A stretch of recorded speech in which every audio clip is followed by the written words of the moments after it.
Laws of nature are the identifiable characteristic behaviors by which there's a sequential unfolding of evolution. You know, laws of nature all come from one underlying field of cosmic law. Cosmic law you could summarize in one sentence, a one-word sentence that is an imperative sentence, and that sentence would be evolve. Everything has to engage in and embrace enthusiastically and unhesitatingly progressive change. So laws of nature that allow progressive change to occur are in constant flux. They trade places with each other, and different laws of nature come into effect at different times in different seasons.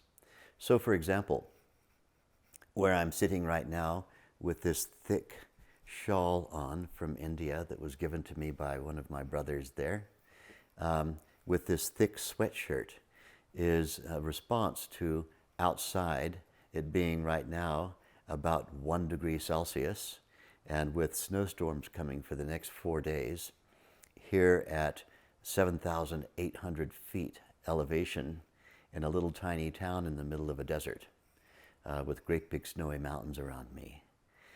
The laws of nature are very supportive of me wearing this now under these circumstances. However, take me 2.5 hours south to the elevation of Phoenix, Arizona, in the middle of summertime when temperatures reach 120 degrees. It would be a violation of the laws of nature for me to get anywhere near this kind of clothing. And so what are the laws of nature? Well, the laws of nature are those laws of the behavior of nature in supporting evolution in a given setting, at a given elevation, at a given time, in a given season, with a given body type, and so on and so forth. Whatever it is that supports the process of progressive change, of evolution, of the sequential elaboration of increasingly higher consciousness states, these are the laws of nature. So these are the identifiable, patterned behaviors of nature, which give us a degree of predictability about how things will function. You know, when we know how the laws of nature work, we have the ability successfully to look at what kind of clothes should I pack for the southern hemisphere when it's winter in the northern hemisphere. It's summer down there. Am I going to bring my northern hemisphere clothes or not? No. The sequential elaboration of these behaviors of nature, which we call the laws of nature, have told us that if you arrive in Sydney, Australia in the middle of January or February or March, that it's going to be warm and humid. Right now, the humidity here where I am is about 5%. In Sydney, Australia today, I would warrant it would be 90% humidity. And you know, temperature is utterly different and so on.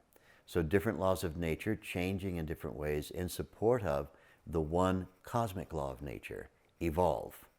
And so what are those predictable, identifiable patterns that we see in nature's behavior that give rise to ever-increasing sophistication, ever-increasing evolution?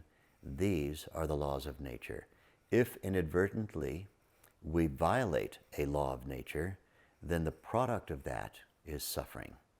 If we violate a law of nature of our physiology, or the relationship between our physiology and the world around us, or if we violate a law of nature of those laws that govern the behavior of a human being to another human being, or of a human being toward another species, and so on, then any time we violate laws of nature, we are curbed, because this curbing, this effect of us being curbed from continuing to do so, to not in any way slow down the process of evolution, this will cause suffering. Suffering is the warning from nature that we're moving down a wrong track. We're moving down a track that is not supported by these laws that uphold all of evolution, and so laws of nature. When we meditate, our mind settles down into that deepest, quietest state. And in that deepest, quietest state, the mind, individual human mind, unifies with that underlying cosmic law. The way in which nature is evolving things at the moment, at any given time, that which is bubbling up out of the unmanifest as the intentionality of nature itself for the moment, in that place, in that time, in your body. All of that you align yourself with when you reduce your excitation and come to that least excited state, that state of being, and then coming out of meditation into activity, you have life in accordance with the laws of nature spontaneously. You find yourself spontaneously moving in accordance and in alignment with nature's own evolutionary flow. And this is how suffering decreases and decreases as we continue practicing Vedic meditation twice every day.